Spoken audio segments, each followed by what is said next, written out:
नमस्कार दोस्तों, स्वागत है आपका अपने ऑनलाइन लर्निंग परिवार में। हम लोग सफलता से डिस्कस कर रहे थे। इसमें आज वर्तमान भारतीय समाज एवं प्रारंभिक शिक्षा का जो चैप्टर 8 है, इसके क्वेश्चन आंसर आज डिस्कस करते हैं। आप लोग क्लास को लाइक कर दें, शेयर कर दें और चैनल को सब्सक्राइब करके बेल आइकन दबा दें। पीडीएफ के लिए आप लोग टेलीग्राम ग्रुप ज्वाइन कर लें, जिसका लिंक आपको कमेंट बॉक्स में मिल जाएगा। आइए क्वेश्चन देखते हैं। जल चक्र किसे कहते हैं? जल चक्र या पानी का चक्र पृथ्वी पर पानी के निरंतर परिसंचरण को कहा जाता है। इसमें पानी का वाष्पीकरण, संघनन, वर्षा और पुनः पृथ्वी पर आकर फिर से जल स्रोतों में एकत्र होना शामिल है। यह प्रक्रिया जीवन के लिए आवश्यक है पानी का वितरण करती है। अगला, धरातलीय जल किसे कहते हैं? धरातलीय जल वो जल है जो पृथ्वी की सतह पर स्थित होता है, जैसे नदियों में होता है। नदियों में जो जल है, झीलों में जो जल है, समुद्र में है, तालाब में है, ये सारे के जल धरातलीय जल में आते हैं।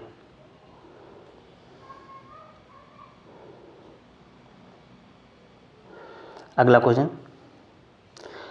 भूमिगत जल किसे कहते हैं? भूमिगत जल वो जल है जो पृथ्वी की सतह के नीचे स्थित है। ये जल जलाशयों में होता है, नलिका प्रणाली में होता है, जल मृतों में भी पाया जाता है। जो भूमि के नीचे जल होता है वो भूमिगत जल होता है। अगला क्वेश्चन, जल संरक्षण के प्रमुख प्रयास बताइए।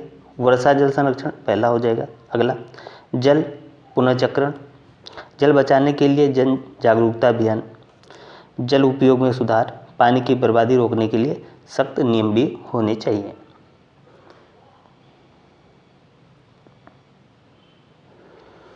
इलेक्ट्रॉनिक मीडिया के प्रमुख साधन कौन कौन से? जैसे टेलीविज़न हो गया आपका, रेडियो होगा, internet, mobile application, social media platform हो गए, जैसे ये सारे इलेक्ट्रॉनिक मीडिया के अंतर्गत आ जाते हैं। प्रिंट मीडिया के प्रमुख साधन कौन से? जैसे समाचार पत्र हो गए, पत्र पत्रिकाएँ हो गई, किताबें हो गई, पोस्टर हो गए, ये सारे प्रिंट मीडिया के अंतर्गत आ जाते हैं। लिंग असमानता के 2 कारण बताइए। पहला, सामाजिक और सांस्कृतिक परंपराएं। कुछ परंपराएं ऐसी हैं जहाँ पे ये देखा जाता है। अगला, शिक्षा और रोजगार में अवसरों में भेदभाव, उनको समान अवसर नहीं मिल पाते, यहाँ पे भी भेदभाव देखा जाता है।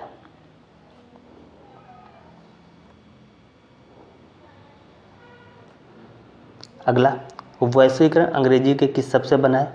वैश्वीकरण जो है ये ग्लोबलाइजेशन, अंग्रेजी के ग्लोबलाइजेशन से बना है, जिसका अर्थ है दुनिया भर के देशों के बीच व्यापार, संचार और संस्कृति का आदान प्रदान का विस्तार करना।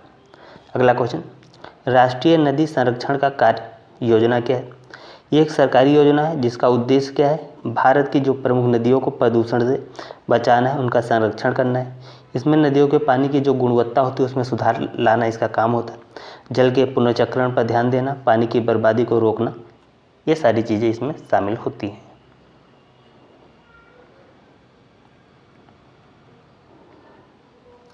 भूमंडलीकरण की प्रमुख विशेषताएं का उल्लेख कीजिए। जैसे व्यापार और निवेश की स्वतंत्रता, सूचना तकनीकी का आदान प्रदान में वृद्धि, उत्पाद और सेवाओं का वैश्विक स्तर पर प्रसार, संस्कृति का सामाजिक विचारों का फैलाव।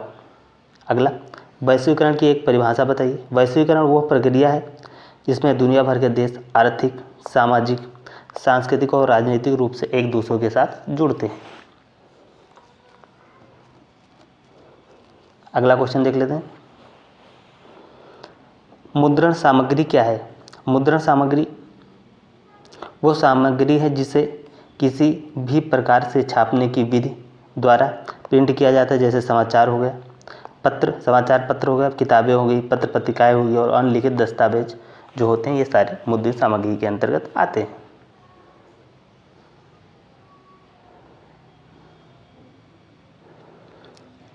अगला, जन संचार साधन का समाज पर क्या प्रभाव पड़ता है? जनसंचार साधन समाज पर सकारात्मक और नकारात्मक दोनों प्रकार के प्रभाव डालते हैं। वे शिक्षा, सूचना और मनोरंजन के स्रोत भी बन जाते हैं, लेकिन कभी कभी क्या होता है कि नकारात्मक प्रभाव भी डालते हैं। जैसे गलत जानकारी फैलाना, सांस्कृतिक परिवर्तन, कुछ अफवाहें उड़ा दी जाती हैं, तो ये इसका नेगेटिव इफेक्ट भी होता है।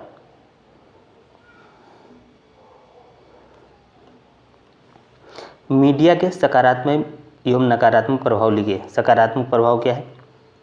सूचना का आदान प्रदान करना, ये काफ़ी सकारात्मक काम है। एजुकेशन में भी काफ़ी सुधार है, शिक्षा में सुधार है, समाज में जागरूकता फैलाने के काम भी किया जाता है इसके जरिए। में कुछ नकारात्मक प्रभाव भी होते हैं, जैसे गलत जानकारी देना, सामाजिक असंतुलन, हिंसा और नकारात्मक व्यवहार को बढ़ाना। जैसे सोशल मीडिया के थ्रू काफ़ी गाली गलौज भी होती है।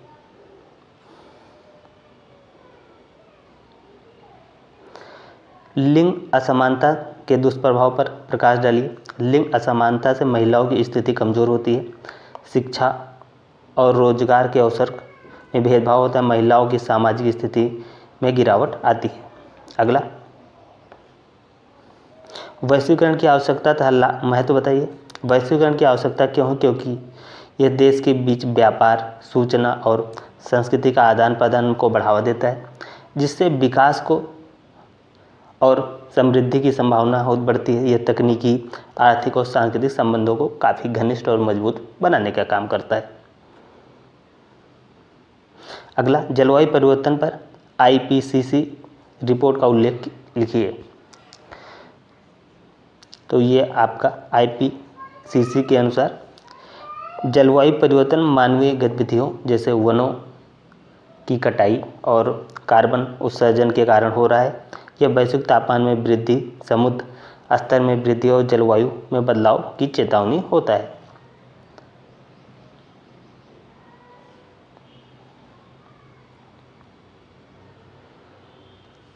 जलवायु परिवर्तन के कारण और प्रभाव बताइए। कारण क्या है? मानव जनित गतिविधियाँ जैसे उद्योग हो गए, ऊर्जा उत्पादन आदि। प्राकृतिक कारण जैसे ज्वालामुखी हो गया, सूर्य की गतिविधियाँ। प्रभाव क्या क्या है? प्रभाव है वैश्विक तापमान में वृद्धि, प्राकृतिक आपदाएं जैसे बाढ़ हो गया, सूखा हो गया, पारिस्थितिक तंत्र पर भी इसका प्रभाव पड़ता है।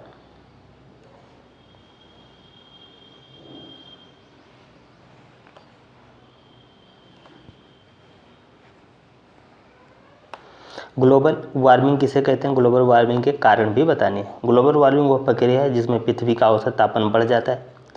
इसके जो कारण है, प्रमुख कारण है ग्रीन हाउस गैसें जैसे CO2 हो गया का उत्सर्जन, जो वातावरण में गर्मी को ये बढ़ाने का काम करता है।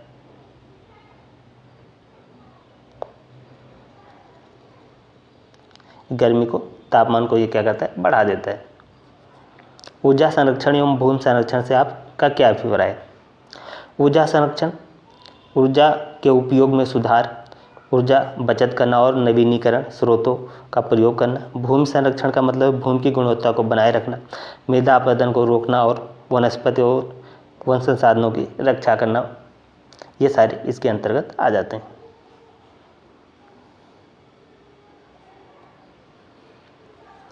पर्यावरण प्रदूषण के प्रकार बताइए। वायु प्रदूषण हो गया, जल प्रदूषण, मृदा प्रदूषण, ध्वनि प्रदूषण, तापीय प्रदूषण, ये सारे इसके अंतर्गत आ जाते हैं।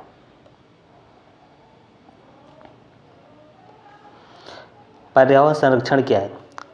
पर्यावरण संरक्षण का उद्देश्य प्राकृतिक संसाधनों का उचित प्रयोग करना, प्रदूषण को कम करना, पारिस्थितिकी तंत्र की रक्षा करना। अगला, राष्ट्रीय जल नीति 2002 क्या है? यह नीति भारत में जल संसाधनों का समुचित उपयोग, संरक्षण और प्रबंधन सुनिश्चित करने के लिए बनाई गई, ताकि जल संकट को रोका जा सके और जल का वितरण। अगला देखते हैं, जलवायु परिवर्तन के प्रभाव क्या क्या है। जलवायु परिवर्तन से मौसम में बदलाव होता है, प्राकृतिक आपदाएं, कृषि पर प्रतिकूल प्रभाव पड़ता है और जलवायु जो होती है वो असंतुलन में इसमें देखा जाता है।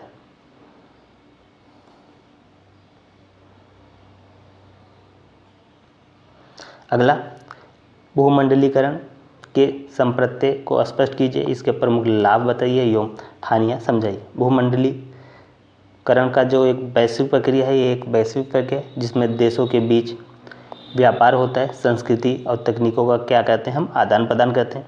इसके लाभ क्या क्या है? आर्थिक लाभ होती है, क्योंकि हर देश को उसका लाभ होता है। नई तकनीकों का और ज्ञान का प्रसार हो, कुछ तकनीकी जो किसी देश में नहीं है वहाँ पे भी जाती हैं दूसरे देश से। व्यापार में इससे क्या होता है? वृद्धि होती है। मैं कुछ इसकी हानियाँ भी हैं। हानियाँ क्या है? संस्कृति असंतुलित हो जाती है, काफ़ी मिलावटें आ जाती है। एक संस्कृति का प्रभाव दूसरी संस्कृति पर कभी कभी अच्छा पड़ता है, लेकिन कभी कभी क्या कहता है विपरीत प्रभाव भी पड़ जाता है। आर्थिक विषमताएँ होती, जो कम क्वांटिटी की चीज़ें होती हैं, जो कम वैल्यूएबल होती है, या स्थानीय जो चीज़ें होती हैं, ये थोड़ा सा उनको नुकसान होता है। पर्यावरण पर भी इसका प्रभाव पड़ता है।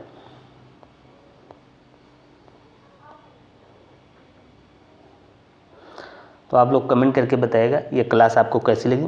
आप लोग क्लास को लाइक करें, शेयर करें और चैनल को सब्सक्राइब करके बेल आइकन दबा दें। पीडीएफ के लिए टेलीग्राम ग्रुप ज्वाइन कर लें, जिसका लिंक आपको कमेंट बॉक्स में मिल जाएगा। तो इस क्लास में इतना ही। जय हिंद, जय भारत।